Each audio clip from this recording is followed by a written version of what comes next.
Mimi rais, umenishangaza sana sana sana, na nitasema jambo moja ambayo imenifanya unishangaze. Ulikuja kwetu Mathira wakati ulichaguliwa rais.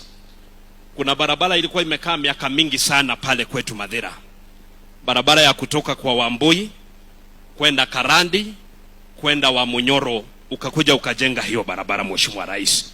Kuna watu wengi sana walikataa kwamba wewe haukujenga hiyo barabara, lakini wakati ulichaguliwa rais, ulikuja ukakuta hiyo barabara ya kupitia hapo Wamunyoro imeharibika, ukatujengea on the behalf of the people of Mathira, na kwa niaba ya watu wa Wamunyoro. Na kushukuru sana rais.